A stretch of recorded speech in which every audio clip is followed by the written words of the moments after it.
Ya, Saudara Iksan, silahkan nyalakan kamera Anda. Nah, gitu dong. Ya, Bang Iksan, apakah Anda seorang terima kasih, Muslim? saudaraku, ya. Ya, terima kasih.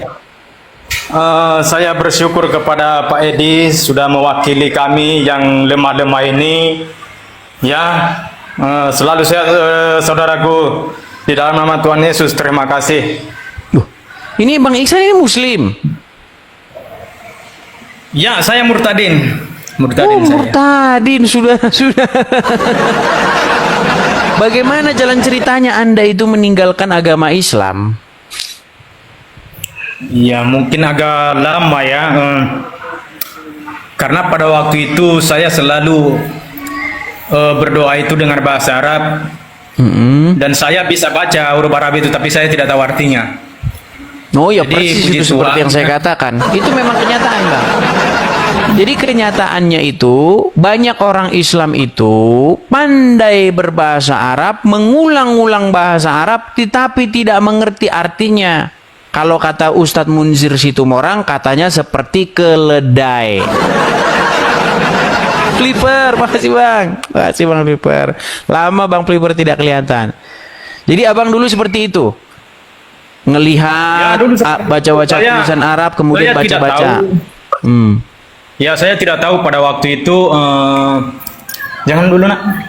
Pada waktu itu kan saya selalu ya mengucapkan ini. Mungkin bisa saya ngomong dulu Pak Aris ya. Silakan. Bismillahirrahmanirrahim. Alhamdulillahi rabbil alamin. Arrahmanirrahim. Maliki yaumiddin. Iyyaka na'budu wa iyyaka nasta'in. Ihdinas siratal mustaqim. Siratal ladzina an'amta 'alaihim ghairil maghdubi 'alaihim waladdallin. Jadi salah satu ayat ini Pak Edis saya merenungkan ketika saya sudah memahami terjemahan tersebut. Dulu saya rajin ya, saya taat kepada Islam. Jadi saya menganggap yang saya baca setiap hari itu kata-kata yang mulia kepada sesembahan saya. Jadi pada waktu itu puji Tuhan ada yang suatu saya renungkan yang mana dalam kalimat ihdinas siratal mustaqim artinya tunjukkan kami jalan lurus. Jadi saya memahami itu berarti kalau saya setiap hari malah lebih setiap hari saya mengucapkan kalimat ini berarti saya dalam di jalan yang belok. Itu pemahaman saya. Jadi ketika itu tunjukkanlah kami jalan lurus. Berarti saya ini dalam keadaan jalan belok. Jadi saya mencari tahu di mana jalan yang lurus. Jadi saya baca di dalam itu saya jumpa ya di surah Al-Zukhruf 61 bahwa dikatakan di situ inti dikatakan di situ Nabi Isa lah jalan yang lurus. Jadi ketika itu saya mencari tahu siapakah Nabi Isa ini. Saya mencari sebagai yang saya percayai bahwa Nabi Shallallahu Alaihi Wasallam bahwa dialah yang kami ikuti. Jadi saya anehnya dalam saya mencari ini saya tidak mendapatkan bahwa Nabi Muhammad yang lurus. Jadi dikatakan sini Nabi Isa. Jadi ketika itu saya cari ya siapa dia ini Nabi Isa. Jadi ketika itu pada itu saya baca ketemu di surah Al-Imran 45 dikatakan di situ Nabi Isa anak Maria ya kalimat atau firman Allah tapi yang terkemuka di dunia dan akhirat. Jadi saya memahami itu dikatakan di situ akhirat artinya kalau dia nabi berarti nabi akhir. Jadi tiada lagi selain dia karena dia akhir. Jadi ketika itu saya merenungkan lagi kenapa dengan pemahaman kami dikatakan bahwa Nabi Shallallahu Alaihi Wasallam adalah itu nabi terakhir. Jadi saya menjanggal. Jadi karena saya renungkan itu Pak Edis pada waktu itu, saya berpikir berarti daripada saya bingung saya mencari tahu siapa yang menciptakan langit dan bumi. Karena itu saya mencari kalau ada yang mengaku saya yang menciptakan langit dan bumi berarti dia Tuhan udah pasti. Jadi pada waktu itu Pak Edis saya membaca ya di surah Al-Hadi ayat 3 itu bahwa dikatakan situ dialah. Jadi Al-Quran itu sebagai saya Muslim sebagai petunjuk dan oleh dengan di surah ayat 3 ini dikatakan dia yang awal dan akhir, yang johir yang batin. dan dijelaskan di ayat 4-nya itu, dialah yang menciptakan langit dan bumi dan segala sesuatu. Jadi saya mencari tahu siapakah yang awal dan akhir. Seketika itu ya, saya sudah mencari, saya baca hadis dan saya baca kitab lain, saya tidak mendapatkan siapa dia yang awal dan akhir, tidak pernah. Allah juga tidak pernah, aku Allah, aku yang awal dan akhir, tidak pernah. Tapi saya mencari tahu Pak Edis, mencari tahu pada waktu itu,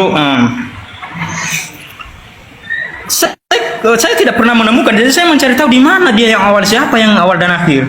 Jadi ketika itu saya percaya bahwa yang dikatakan di surah Al-Baqarah bahwa wahai Muhammad, diperintahkan Allah, wahai Muhammad, kalau kamu ragu-ragu dan bertanya kepada kitab sebelum kamu, yaitu Taurat dan Injil. Jadi di dalam keimanan saya tidak pernah saya menemukan Taurat dan Injil. Jadi oleh karena itu pada waktu itu saya mengikuti apa yang dikatakan oleh Al-Quran. Saya mencari di Injil, ya, di Injil yang mana di Alkitab kepercayaan orang Kristen. Jadi pada waktu itu saya cari. Ketika itu waktu saya cari, muncul di surah kitab Wahyu 22 ayat 13 dikatakan, dia dengan sangat tegas. Jadi Tuhan Yesus ini sangat tegas, dia mengatakan ya dengan tegas, akulah Alfa dan Omega, akulah yang pertama dan akhir, dan aku yang awal dan akhir. Jadi ketika itu saudara, pada waktu itu saya merinding ya, saya merinding, kok dia yang mengatakan akulah, tapi bukan dia menunjukkan dialah, tapi dengan tegas akulah yang awal dan akhir. Jadi oleh karena itu saya penasaran pada waktu itu saya mencari di mana yang saya cari tahu ajaran Yesus yang diajarkan kepada umatnya yang mengikuti dia. Jadi pada waktu itu saya mencari tahu itu, saya menemukan ajaran yang sangat mulia Pak Edis di surah Matius 5 ayat 44 bahwa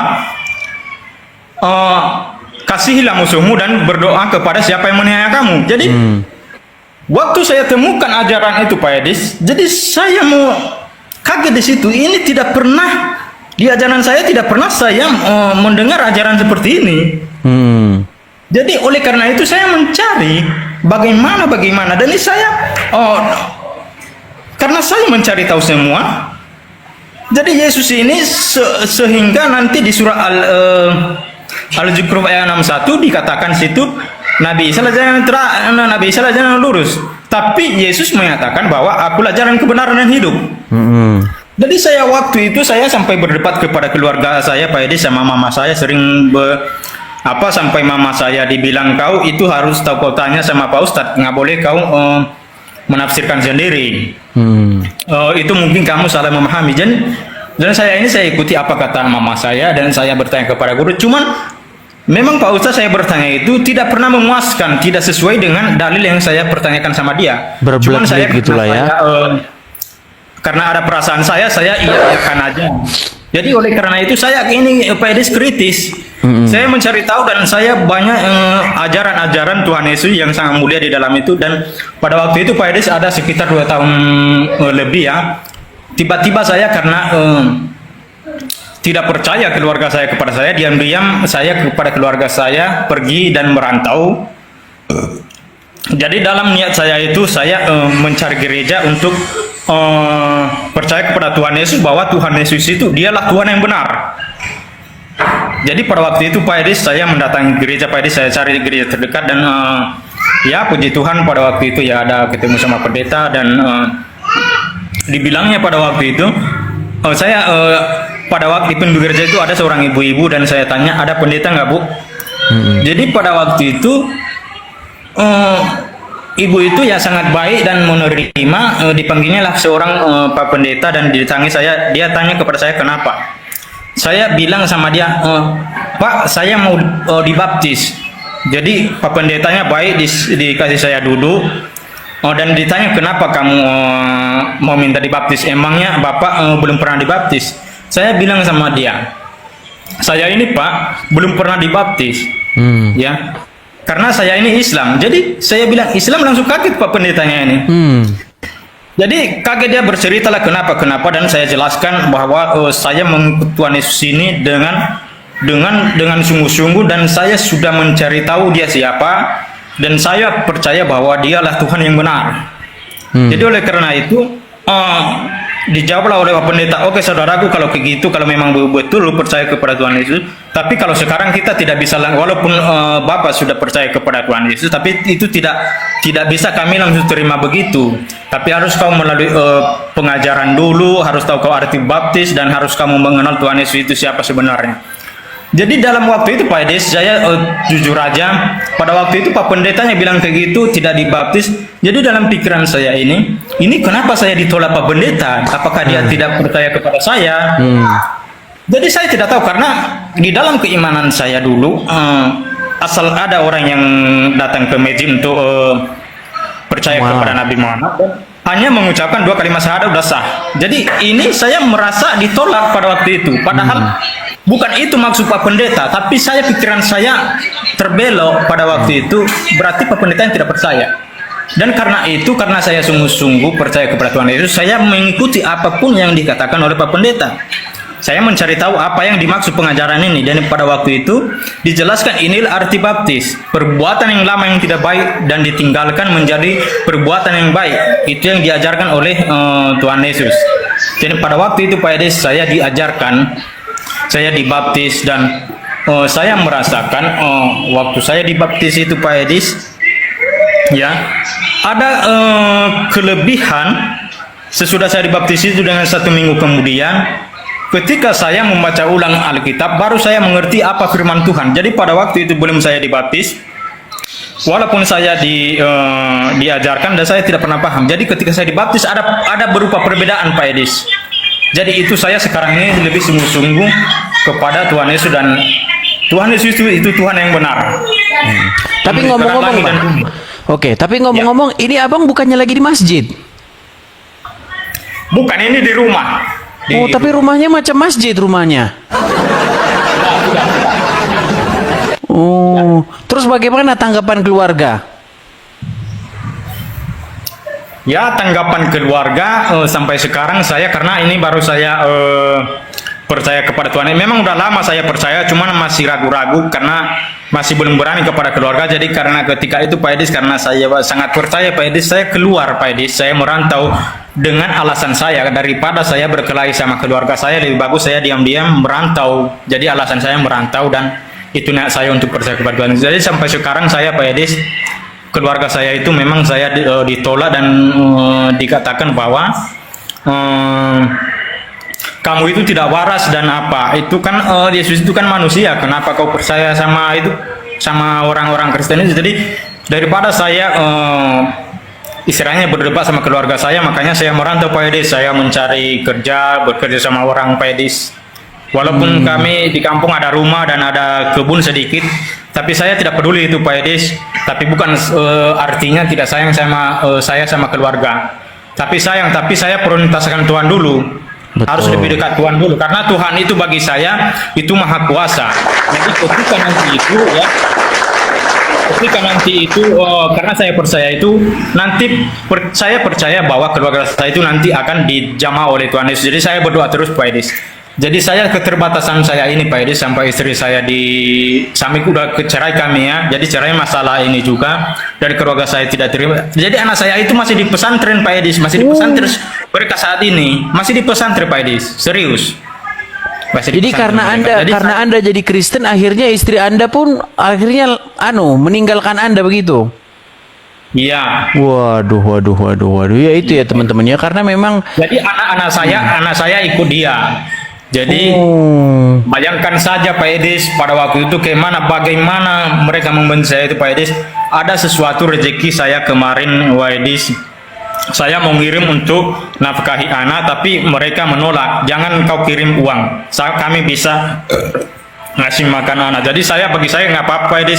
Selalu saya berdoa kepada Tuhan Yesus yang benar, dan saya percaya itu akan nanti mereka kalau sudah besar tahu dia mana Tuhan yang benar, yang layak disembah. Jadi tahu dia Tuhan yang layak disembah. Itu aja Pak Edis.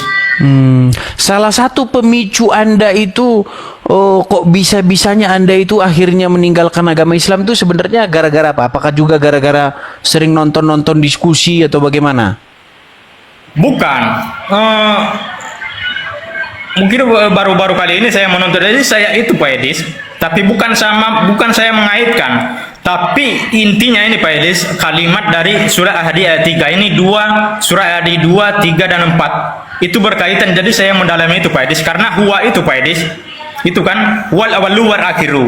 Jadi huwa itu artinya laki-laki yang lahir, itu artinya bahasa Arab. Dialah Jadi yang awal, ya. Pak Edis, Zohir itu mungkin di privat Pak Edis ya, tapi bukan, saya tidak mau menjelaskan di sini Pak Edis ya. Mungkin Zohir itu lahir kalau bagi saya, karena saya ada Al-Quran lama yang kuno, yang sudah lama, itu Zohir itu artinya terjemahannya dulu lahir, bukan Zohir. Lahir dikatakan di situ, dia yang lahir, yang batin, dan yang batin, dia yang lahir dan yang batin, itu dia Pak Edis.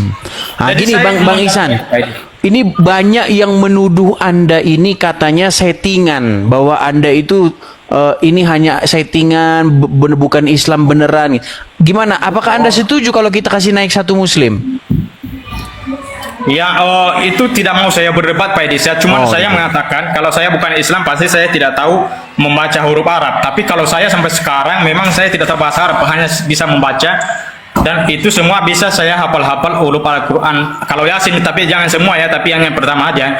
Yasin wal Qur'anil Hakim, innaka laminal mursalin ala siratim mustaqim tanjilal azizir rahim litunjira kauma ma unjira abahum fahum wafilun. Jadi saya jangan semua, jadi jadi surah Al-Ikhlas Sah ya, Muslim ya.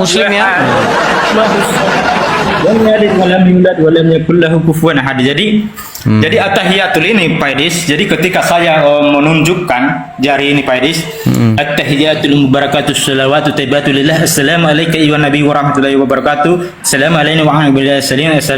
Jadi ketika saya mengucapkan asyhadu Allah gini Pak Edis ya, jadi pas menunjuk itu kayak gini dia Pak Edis, asyhadu la ilaha illallah. Jadi pada illallah itu menunjuk. Jadi saya memahami itu bahwa tiada Tuhan selain Tuhan di Mekah, itu saya memahami itu. Saya menunjuk Tuhan di Mekah. Karena di Al-Quran itu diperintahkan Muhammad untuk menyembah Tuhan di negeri Mekah. Jadi ketika saya at-tahiyatul, jadi saya la ilaha illallah. Jadi tidak ada Tuhan selain Tuhan di Mekah, itu makanya ditunjuk.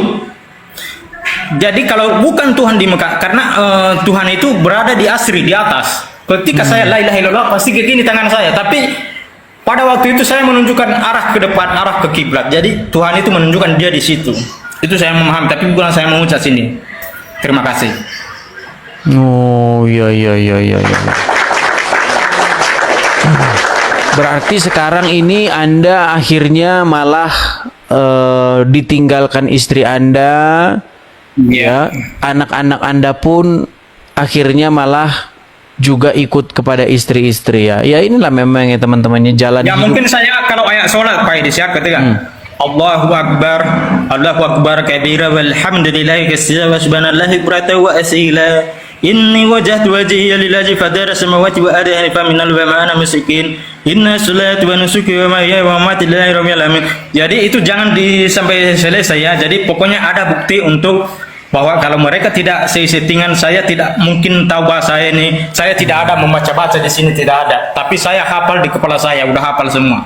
Iya, karena memang begitu Bang. Karena kalau tandanya orang Islam itu memang menurut orang-orang Islam haruslah bisa atau mengucapkan huruf-huruf Arab. Ya, memang seperti itu. Dan ya memang seperti itu ya teman-temannya, jalan hidup itu memang seperti itu. Banyak juga orang-orang Islam yang lain ya yang meninggalkan Islam akhirnya memang menanggung hal-hal seperti yang Anda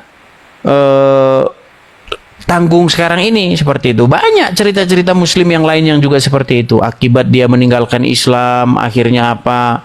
Dia meninggalkan keluarganya dan lain sebagainya, seperti itu. Ya itulah jalan hidup ya Bang ya. Lalu bagaimana ini pendapat Anda tentang diskusi-diskusi lintas iman yang ada di sosial media? Ya saya bangga. Saya bangga kepada penjelasan dari orang itu Kristen. Jadi ketika mereka sering menjawab kepada saudara saya anggap memang saudara saya ya. Jadi selalu mereka tidak bisa untuk menjawab. Jadi itu jadi ketika mereka tidak bisa menjawab itu, saya lebih jadi iman saya lebih kuat kepada Tuhan Yesus yang bahwa Kristen itu benar. Jadi ada dalil semua lengkap.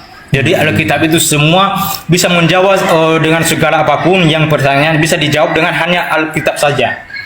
Jadi itu kelebihan untuk sebagai menguatkan iman saya, itu aja sih. Iya, kalau orang Islam memang fakta dan kenyataannya ketika mereka saya tanya apakah Al-Qur'an itu lengkap, mereka bilang lengkap. Tapi ketika menjelaskan agama Islam, Qur'annya nggak dipakai.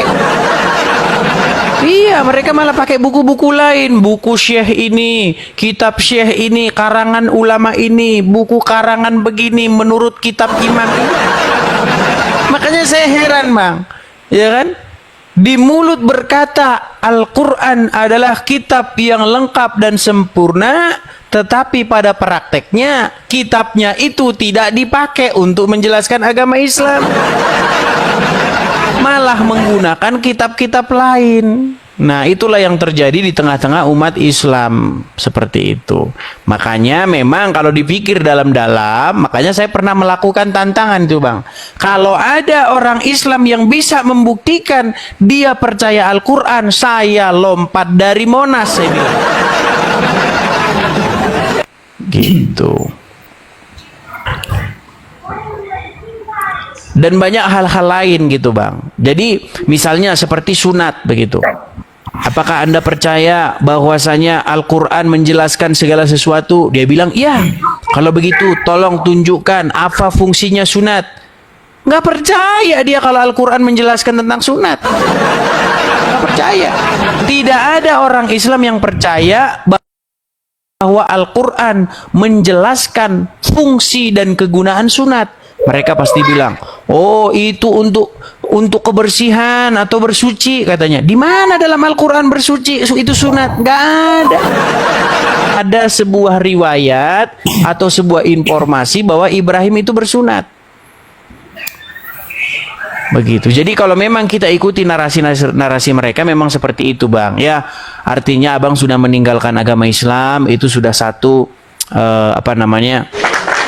satu perpindahan lah dari kesesatan menuju jalan yang benar, seperti itu. Karena banyak orang di luar sana beragama itu hanya ikut-ikutan, Bang, tanpa pernah membandingkan, tanpa pernah mempelajari, seperti itu. Seperti orang yang diberi uang palsu. Orang yang menyimpan uang palsu, dia tidak pernah sadar bahwa uangnya palsu karena dia tidak pernah membandingkan dengan yang aslinya, seperti itu. Yeah. Nah, saya itu sudah menghabiskan waktu belasan tahun untuk membandingkan Al-Quran dengan Injil, dengan Taurat. Saya bandingkan. Nah, ketika saya bandingkan, oh begini. Nah, saya melihat Al-Quran itu seperti kitab yang lepas-lepas begitu halamannya. Begini, lompat ke sini begitu. Di dalam Taurat diceritakan bagaimana Abraham itu sunat. Kenapa dia sunat? Apa maksudnya sunat itu? Latar belakangnya apa? Ya kan dijelaskan semua. Tetapi ketika saya baca Quran sampai botak kepala saya tidak temukan ada Ibrahim sunat di Quran. Tidak ada. Lalu orang Islam berkata, Ibrahim itu sunat katanya. Di Quran mana Ibrahim sunat? Oh, bukan di Quran, di kitab ini. Katanya Quran lengkap, sempurna. Ya memang kadang-kadang omongan itu hanya sekedar di mulut saja begitu. Karena memang provokasi yang sudah diucapkan terus-menerus akhirnya dipercaya oleh banyak orang walaupun orang itu tidak pernah memeriksanya, seperti itu, Bang.